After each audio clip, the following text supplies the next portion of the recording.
KP's Video News. KP's Video News. KP's Video News, y'all. Yes, yes, yes. Happy Valentine's Day. Every day's the 14th. Yep. Every day's the 14th. And yeah, folks, get out there. Do whatever it is you're going to do on this Valentine's Day. Closest thing you're going to see me wearing when this wine red here. Happy Valentine's Day, folks. Tell somebody happy Valentine's Day. And hey, who knows? Anyway, man, you know, there's some heartbreaking stories sometimes, man. And I hate to bring this heartbreaking story on I know it's Valentine's Day and all that, but this story really needs to be told. It's a real sad situation, man. Real sad situation. They had a Mississippi authorities complete an investigation into how a baby died during a police shootout. And LaMello Parker died during a police shootout involving his father in May, and Biloxi PD completed their investigation into the baby's death on Friday, and now it's in the DA's office. The investigation was completed 2 days after the case was brought to national attention. And so following the investigation, the baby's family still, after a whole year, a year-long investigation, the baby's family still do not know who fired the fatal shot. They do not know who fired the fatal shot. And Biloxi officials confirmed on Friday that the investigation into LaMello Parker's death has been completed and handed over to the Harrison County District Attorney's Office 2 days after the case was brought to national attention. Assistant District Attorney Matthew Burrell stated that the investigation will be presented to the grand jury after his office has had a chance to review the file. It would then be up to the grand jury to decide whether the charges are warranted. It's unclear when that might happen. Due to legal and ethical obligations, the DA's office cannot comment on the content of the file or when the file will be presented to the grand jury. And the people reached out to Burrell for an update on Monday, but did not immediately receive a response. And the Biloxi Police Department was reached out to also for comment on what prompted the conclusion of the investigation, but did not receive a response from them either. The department spent more than 9 months investigating the shooting. LaMello's cousin, LaShonda Parker, stated that officials never reached out to tell her that the investigation had wrapped. Instead, she learned about the development from an activist with Black Lives Matter Mississippi. Parker said she was displeased with the fact that authorities haven't kept the family in the loop in the investigation as it progressed, and how they still haven't told the family whether it was an officer's bullet that killed LaMello or not. She said she wants the results of the investigation, especially the identity of who killed LaMello, released to the public as soon as possible. LaMello died last year in May 2021 after his father led police on a chase from Louisiana to Mississippi. Eric Smith kidnapped his son after murdering the boy's mother and her nephew at a home in Baker, Louisiana. Bystanders video showed the case coming to an end near Biloxi, Mississippi, when Smith ran over a spike strip and drove it to a highway median. Within seconds of coming to a stop, video showed police surrounding Smith's car with guns drawn and the sound of more than a dozen rounds of shots ringing out. Smith died at the scene, while baby LaMello died the following day at the hospital. Harrison County Coroner Brian Switzer stated at the time that Smith died of multiple gunshot wounds and LaMello died of a single gunshot wound. Police never confirmed whether it was an officer that fired the shot to kill LaMello, but news reports in the wake of the tragedy showed authorities trying to raise the possibility that it was the father's fault. A law enforcement source stated after the shootout that Smith had been holding his son as a human shield. An advocate citing an anonymous source reported a similar story that Smith had been holding his son on his chest while driving. The source also stated that advocate that Smith fired a shot at officers at least 1 hour before the final shootout, injuring no one. So it's still unclear who fired first in the final shootout. Either way, man, you got a baby that's no longer here. Cause people, man, just going crazy with these guns, man. Crazy with these damn guns. So anyway, we got our next story. We got Sharon Shelton acquitted in Wilkinsburg massacre, sues the police and county, and a federal prison inmate acquitted in the massacre of 6 people in Wilkinsburg in 2016 has sued the police and Allegheny County on grounds of malicious prosecution, as did his co-defendant the week before. Sharon Shelton, 35, filed a complaint Friday in the U.S. District Court that largely mirrors the one filed by Robert Thomas, whose case was dismissed by a judge. Allegheny County Police said the pair attacked a cookout crowd on March 9th, 2016, with Thomas firing a pistol from the front of the house to herd the people to the back porch, where police said Shelton shot at them with an assault rifle. The jury found Shelton not guilty in 2020, and Allegheny County Common Pleas Judge Edward Borkowski threw out the case against Mr. Thomas before opening statements were to begin, when the prosecution said it would not be calling jailhouse witnesses. In the judge's view, prosecutors did not have enough evidence without those witnesses to prove his guilt. Shelton said in the suit that he had nothing to do with the shooting and doesn't know who did it. Defendants brought their charges against the plaintiff Sharon basically solely on unsupported and unsubstantiated statements from unreliable, confidential jailhouse informants and questionable circumstantial evidence, which did not connect Shelton to the crime for which he was accused, the suit says. Shelton spent 4 years in jail waiting for the trial and had faced the death penalty if he had been convicted. The suit raises claims of malicious prosecution, violation of due process, and similar counts. Shelton is serving an 8-year federal prison sentence at FCI Hazleton in West Virginia.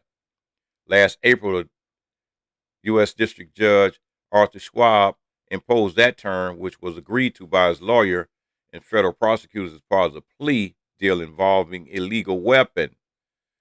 The federal grand jury indicted him in 2020 in connection with the rifle found at his mother's house in Homewood during an investigation in Wilkinsburg killings. Shelton cannot have guns or ammunition because he has a prior drug conviction, and it was a .22 caliber rifle. Was not the same one that was used in the massacre. The gun that was in the massacre was an AK-47 assault rifle. Wow, this guy didn't even have the same kind of gun they was talking about. They locked him been locked up for the last 4 years. After 8 years, this is the next story. A retired Florida police captain is standing trial for killing a man in an argument about texting in a movie theater. So that's a 79-year-old man was finally standing trial this week. And that was 8 years after he fatally shot a man who was texting in a movie theater. Opening statements began Monday in the trial of Curtis Reeves, who had pleaded not guilty to second-degree murder and aggravated battery in the killing of Chad Olson on January 2014. The jury selection took place over 4 days last week, ending Thursday when 6 jurors and 4 alternates were selected to hear the case. The case garnered widespread attention at the time of the killing, in part due to the defendant's self-defense claim under Florida's controversial Stand Your Ground law. The claim was ultimately denied by a judge who said after 2 weeks of pretrial testimony in 2017, the law did not apply in this case, forcing it to trial. Reed was initially held without bond, but was freed on a $150,000 bond in July 2014 under the conditions he was allowed to leave his home only to attend church, court, medical appointments, to go to the grocery store. The trial comes after years of delays and various motions, pretrial hearings, and the COVID-19 pandemic. But an attorney for Olson's wife, who was injured in the shooting but survived, called the delays embarrassing. It's an 8-year delay. In my opinion, it's embarrassing, and not only benefited Reeves and allowed him to contribute to be at home with his loved ones and spend time with his family. All the time, Miss Olson was stuck waiting on delay after delay after delay to be resolved. And so Reeves initially claimed he shot Olson in self-defense when the two got into an argument over Olson texting during the screening of Lone Survivor, a movie theater outside Tampa. Olson's wife has said he was texting their daughter's babysitter. Reeves, then 71, confronted Olson about texting during the previous previews prior to the movie. According to the criminal complaint, Reeves left and complained to a theater employee, and when Reeves returned to his seat, he and Olson argued. Olson threw a bag of popcorn at Reeves, the complaint says, at which point Reeves, a former police captain, took out a handgun and fired, fatally wounding Olson, who was taken to the hospital where he died. Olson's wife, Nicole, was shot in the hand. Reeves and his attorneys argued that Olson threw a cell phone at Reeves' head and was aggressively leaning over a chair toward him when the shooting occurred. In pretrial hearings and over his Stand Your Ground defense, Reeves testified he perceived Olson was about to punch him. That's in audio, prosecutors played in court of Reeves talking to detectives shortly after the shooting. He said, "If I had to do it all over again, it would have never happened. I would have moved on, but you don't get do-overs." Prosecutors countered popcorn was not a weapon, adding witnesses did not report seeing Olson throwing the cell phone. Florida is the first state in the country to enact a Stand Your Ground law in 2005. The law famously surfaced during the 2013 trial of worthless Zimmerman, which killed Trayvon Martin, allows residents to use deadly force when they fear they are at risk of death or great bodily harm. Zimmerman did not invoke the statute, and he was acquitted of the case. In Reeves' case, however, defense attorneys asked the judge to dismiss the second-degree murder charge under the state Stand Your Ground statute, which would have given Reeves the immunity from prosecution. And the judge, Susan Bartle, expressed doubt the defendant was acting in self-defense and rejected the claim. The judge was unwilling, she said, to come to the conclusion that these circumstances are those envisioned by the legislature. The Stand Your Ground law was enacted. About half of the U.S. states have enacted similar laws as of May 2020, according to the National Conference of State Legislatures. But Stand Your Ground laws have also been criticized by some when they say they can encourage violence, particularly against people of color, and lead to increased homicides. Those who knew Olson described him as a good, genuine person. Olson did financial work for a power sports vehicle dealership in Port Richey, and he said he loved to ride dirt bikes and go boating. Before then, he served in the U.S. Navy from 1990 to 97. It was Aviation Maintenance Administration Petty Officer, second class, according to the Navy. Meanwhile, the last 8 years have been really extremely hard for his widow, Nicole Olson, and said that she has had to navigate being a single mother while grieving the loss of her husband. It's crazy, man. People be going through all kind of crazy stuff. So that it's black female anchor, TV anchor. This is the next story. Has a message. You know, it's a crazy message. So it's a local anchor, Whitney Burney of Grand Rapids, Michigan, uh, shared a Twitter, that Twitter about an abusive email she received from a viewer, and it said, when you're working in the media, you get emails like this all the time. She stated, and so this person even had the audacity to leave their address, occupation, cell phone, uh, and email address, and said if it was the wrong person, please forward the message. That's ridiculous, man. The email appeared to be from a local doctor. His contact information had been redacted, and the screenshot shared, and it was just one of those crazy things, man. You got somebody that's supposed to be a doctor, and the guy was like telling the lady that uh, your makeup makes you look like a prostitute. Do yourself a favor, clean it up, clean up. Wow. So it's somebody that don't have nothing to do with this particular person on a personal level, trying to tell them what they should and shouldn't do. This is ridiculous, man. You know what? I'm gonna move on to the next story. And here's another story, man. Remember Sha'Carri Richardson?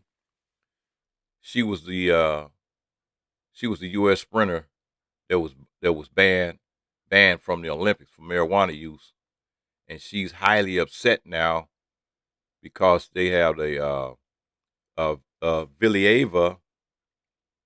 She a lady named Camila Vilieva that was allowed to compete in the Olympics after failing a drug test. So Richardson was not allowed to compete at the Tokyo Summer Olympics after testing positive for marijuana. And she says the only difference she sees is that she's black, and Richard said it often the decisions. And so she was, like I said, she was Sha'Carri Richardson, an American sprinter who was not allowed to compete in the Tokyo Olympics last summer because she smoked marijuana after her mother died.